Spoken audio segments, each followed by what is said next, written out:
नमस्कार दोस्तों। आज हम एक जितिया व्रत के कथा सुना रहे हैं, तो सुनिए और कैसा लगता है कमेंट में बताइएगा। एक बार नैमिषारण्य के निवासी ऋषियों ने संसार के कल्याण अर्थी सूत जी से पूछा, हे सूत, कराल कलिकाल में लोगों के बालक किस तरह दीर्घायु होंगे सो कहिए। सूत जी बोले, जब द्वापर का अंत और कलयुग का आरंभ था, उसी समय बहुत सी शोकाकुल स्त्रियों ने वापस में सलाह की कि क्या इस कलयुग में माता के जीवित रहते पुत्र मर जाएंगे। जब वे वापस में कुछ निर्णय नहीं कर सकी, तब गौतम जी के पास पूछने के लिए गई। जब उसके पास पहुंची तो उस समय गौतम जी आनंद के साथ बैठे थे। उनके सामने जाकर उन्होंने मस्तक झुकाकर प्रणाम किया। तदंतर स्त्रियों ने पूछा, हे प्रभु, इस कलियुग में लोगों के पुत्र किस तरह जीवित रहेंगे? इसके लिए कोई व्रत या तप हो तो कृपया करके बताइए।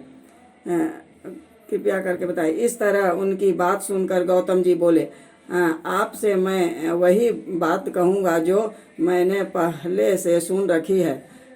गौतम जी ने कहा, जब महाभारत युद्ध का अंत हो गया और दोरना पुत्र अश्वत्थामा के द्वारा अपने बेटों के मरा देखकर सब पांडव बड़े दुखी हुए, तो पुत्र के शोक से व्याकुल होकर द्रौपदी अपनी सखियों के साथ ब्राह्मण श्रेष्ठ धौम्य के पास गई और अपने धौम्य से कहा, हे विपेंद्रु, कौन सा उपाय करने से बच्चे दीर्घायु हो सकते हैं? कृपया करके ठीक ठीक बताइए। धौम्य बोले, सतयुग में सत्य वचन बोलने वाला, सत्य आचरण करने वाला समदर्शी जितवाहन नामक एक राजा था। एक बार वह अपनी स्त्री के साथ अपनी ससुराल गया और वहीं रहने लगा। एक दिन आधी रात के समय पुत्र के शोक से व्याकुल कोई स्त्री रोने लगी, क्योंकि वह अपने बेटे के दर्शन से निराश हो चुकी थी। उनका पुत्र मर चुका था। वह रोती हुई कहती, हाय, मुझ बूढ़ी माता के सामने मेरा बेटा मरा जा रहा है।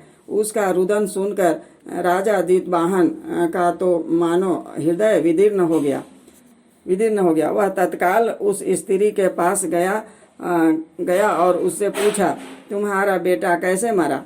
बूढ़ी ने कहा, गरुड़ प्रतिदिन आकर गांव के लड़कों को खा जाता है। इस पर दयालु राजा ने कहा, माता, अब तुम रो मत, आनंद से बैठो, मैं तुम्हारे बच्चे को बचाने का यत्न करता हूँ। ऐसा कहकर राजा उस स्थान पर गया जहाँ गरुड़ आकर प्रतिदिन मांस खाया करता था। उसी समय गरुड़ भी उस पर टूट पड़ा और मांस खाने लगा। जब अतिशय तेजस्वी गरुड़ ने राजा का बायां अंग खा लिया तो झटपट राजा ने अपना दाहिना अंग फेर कर गरुड़ के सामने कर दिया। यह देख गरुड़ जी कहा, तुम कोई देवता हो? कौन हो तुम? मनुष्य तो नहीं जान पड़ते। अच्छा, अपना जन्म और कुल बताओ। पीड़ा से व्याकुल मन वाले राजा ने कहा, हे पक्षीराज, इस तरह के प्रश्न करना व्यर्थ है। तुम अपनी इच्छा भर मेरा मांस खाओ। यह सुनकर गरुड़ रुक गया और बड़े आदर से राजा के जन्म और कुल की बात पूछने लगे। राजा ने कहा, मेरा माता का नाम सभ्या है और मेरे पिता का नाम शालिवाहन है। सूर्यवंश में मेरा जन्म हुआ है और जितवाहन मेरा नाम है। राजा के दयालुता देखकर गरुड़ ने कहा, हे महाभाग, तुम्हारे मन में कोई अभिलाषा हो तो वर मांगो। राजा ने कहा, हे पक्षीराज, यदि आप मुझे वर दे ही रहे हैं तो वर दीजिए कि आपने अब तक के प्राणियों को खाया है वे सब जीवित हो जाएं। हे स्वामिन, अब से आप यहाँ बालकों को न खाएं और कोई ऐसा उपाय करें कि जहाँ वो उत्पन्न हो वे लोग बहुत दिनों तक जीवित रहें, और धौम्य को न खाएं, और कोई ऐसा उपाय करें जहाँ उत्पन्न हो वो लोग बहुत दिनों से जीवित रहें। धौम्य ने कहा कि पक्षीराज गरुड़ राजा को वरदान देकर स्वयं अमृत के लिए नागलोक चले गए। वहां से अमृत लाकर उन्होंने उन सभी मनुष्यों की हड्डियों पर बरसाया। ऐसा करने से सब लोग जीवित हो गए जिनको कि पहले गरुड़ ने खाया था। राजा ने त्याग और गरुड़ को की कृपा से वहां वालों को बहुत कष्ट दूर हो गया। उस समय राजा के शरीर की शोभा दूनी हो गई। राजा की दयालुता देखकर गरुड़ ने फिर कहा, मैं संसार के कल्याणार्थ एक और वरदान दूंगा। आज आश्विन महीना के कृष्ण पक्ष सप्तमी से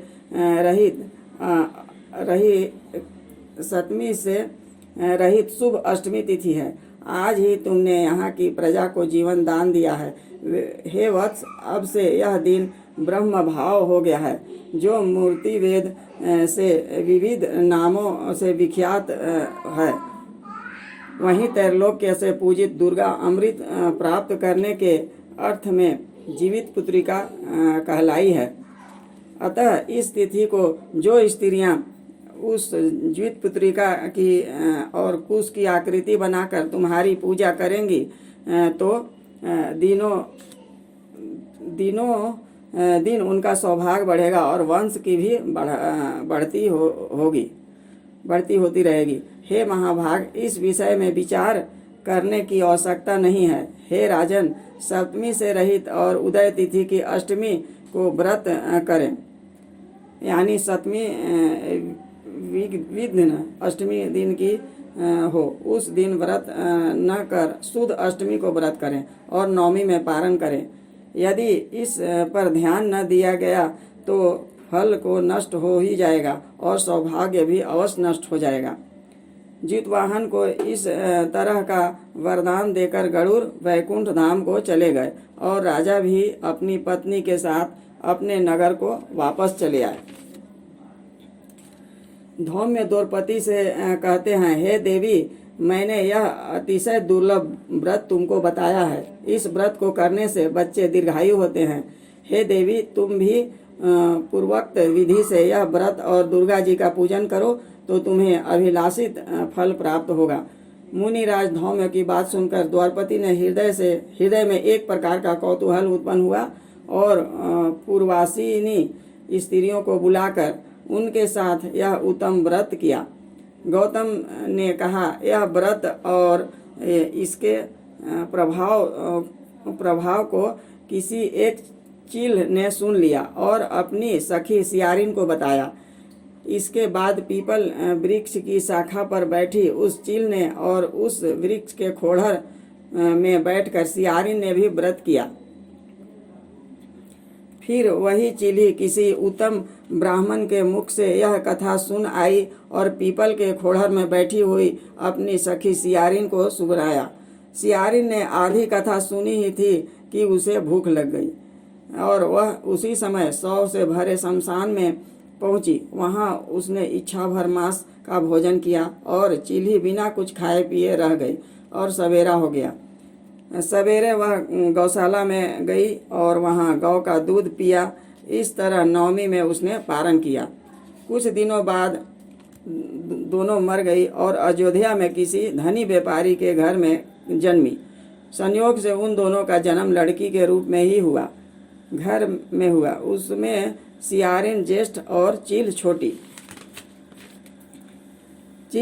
वे दोनों बहनें अति शुभ लक्षणों से युक्त थी। इसीलिए बड़ी लड़की काशी राज के और छोटी लड़की उनके मंत्री के साथ गाह्यपत्य अग्नि के सामने विधि पूर्वक ब्याही गई। पूर्व जन्म के कर्म फल से वह मृगनयनी रानी हुई। जिस किसी भी संतान को उत्पन्न करती वह मर जाती थी और पूर्व जन्म के बातों को स्मरण करने वाली मंत्री की पत्नी ने 8 वसुओं से सदृश तेजस्वी 8 बच्चे उत्पन्न किए और सभी जीवित रह गए।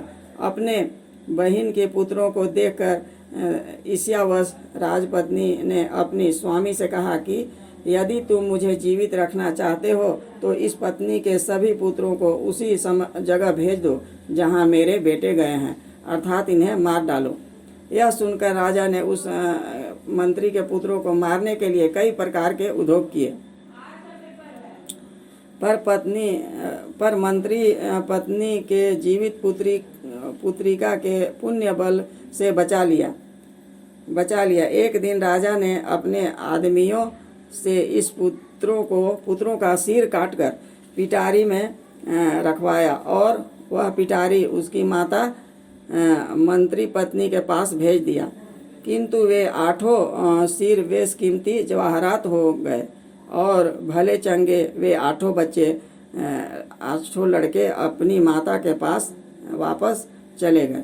उनको जीवित देखकर राजपत्नी को बड़ा विस्मय हुआ। अंत में वह मंत्री की पत्नी के पास गई और उसने पूछा, बहन, तुमने कौन सा ऐसा पुण्य किया है जिस में बार बार मारे जाने पर भी तुम्हारे बेटे नहीं मरते? इस पर मंत्री की पत्नी ने कहा, पूर्व जन्म में मैं चील थी और तुम सियारिन, दोनों ने व्रत किया था। तुम्हारे व्रत के नियम का भली भांति पालन नहीं किया था और मैंने किया था। इसी दोष से हे बहिन, तुम्हारे बेटे नहीं जीते हैं। हे राजरानी, अब भी तुम उस जीवित पुत्र का व्रत को निष्ठापूर्वक करो तो तुम्हारे बेटे दीर्घायु होंगे। मैं तुमसे सच सच कह रही हूँ। उसके कथा अनुसार रानी ने व्रत किया, तभी से उनके कई बेटे सुंदर और दीर्घायु होकर बड़े बड़े राजा हुए। सूत जी कहते हैं कि सब प्रकार का आनंद देने वाला मैंने यह दिव्य व्रत बतलाया। स्त्रियां चिरंजीवी संतान चाहती हो तो विधि पूर्वक यह व्रत करें। जय श्री राम।